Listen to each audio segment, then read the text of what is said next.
दोस्तों, देखते ही देखते 7 साल बीत गए, लेकिन सरकार के 7 सालों का लेखा जोखा देखना जरूरी है। क्या क्या किए हैं, क्या क्या करने का वादा था। सरकार बनी थी तो किन उद्देश्यों को लेकर बनी थी,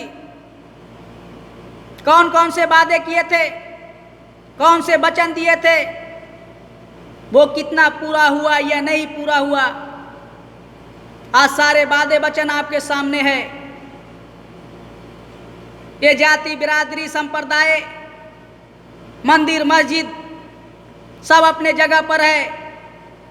सबसे ऊपर देश के नागरिक का कल्याण है, आपकी भलाई है। अगर सरकार 7 साल बाद भी देश के नौजवानों को रोजगार नहीं दे सकती है, किसानों के समस्याओं का समाधान नहीं निकाल सकती है, बीमारी से लड़ने के लिए अस्पताल, ऑक्सीजन, वैक्सीन का इंतजाम नहीं कर सकती है, तो समझना चाहिए कहीं न कहीं कोई न कोई कमी रही होगी। मैं ऐसा नहीं कहता हूं कि 7 सालों में कुछ काम नहीं हुए, लेकिन कितना काम हुआ, कौन कौन से काम हुए, ये भी जानना जरूरी है। केवल प्रधानमंत्री के मन की बात से काम नहीं है। देश का सबसे बड़ा समस्या बेरोजगारी है, गरीबी है। मैं सरकार से इतना ही कहना चाहता हूं कि आप देश के नौजवानों का हाथ मत बांधिए, उनको रोजगार दीजिए, जॉब दीजिए।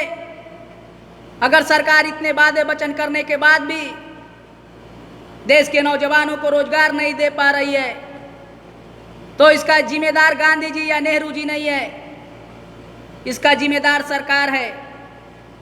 ये सरकार की विफलता है, नाकामी है। देश एक अलाप से नहीं वार्तालाप से चलता है, लेकिन मौजूदा सरकार सिर्फ एक अलाप यानी अपना ही सुनाने में यकीन करती है। चाहे वो अपनी मन की बात हो या बिना सामूहिक वार्ता के लिए टीवी पर आकर अपना ही निर्णय सुना देना हो, अपनी ही बात को कह देना हो। लेकिन लोग बुनियादी सुविधाओं के अभाव में तड़प तड़प कर मर रहे हैं। सैकड़ों प्रवासी मजदूर पैदल चले, भूख से मरे, प्यास से मरे, दुर्घटना में मरे। देश का अर्थव्यवस्था डूब गया है,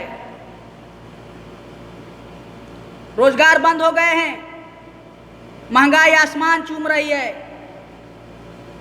छात्र, नौजवान, किसान परेशान है। आखिर इन सारे समस्याओं का जिम्मेदार कौन है? सवाल सत्ता दल से नहीं तो सवाल किससे किया जाए? तो क्या सत्ता दल से सवाल करने के बजाय देश की जनता और देश की सारी विपक्ष पार्टियां सत्ता दल के नाम पर कीर्तन जागरण कर कर लंगर चलाए या थाली या ताली बजाए? दोस्तों, देश का हर समस्या का जड़ और उसका समाधान राजनीतिक से जुड़ा हुआ है, लेकिन राजनीतिक दल इस बात को स्वीकार करने के लिए तैयार नहीं है। देश की जनता कहां जाए, किसको जिम्मेदार ठहराए, इसका सत्ता दल के पास कोई जवाब नहीं है। केवल रंग बिरंगी बातें करने से और रंग बिरंग के कपड़े पहनकर देश के आंख में धूल झोंकने से देश के समस्याओं का समाधान नहीं निकल सकता। इस बात को सत्ता में बैठे हुए लोगों को समझने की जरूरत है, आवश्यकता है। अगर अब भी नहीं समझ में आता है तो याद रखिए, देश आपको कभी माफ नहीं करेगा।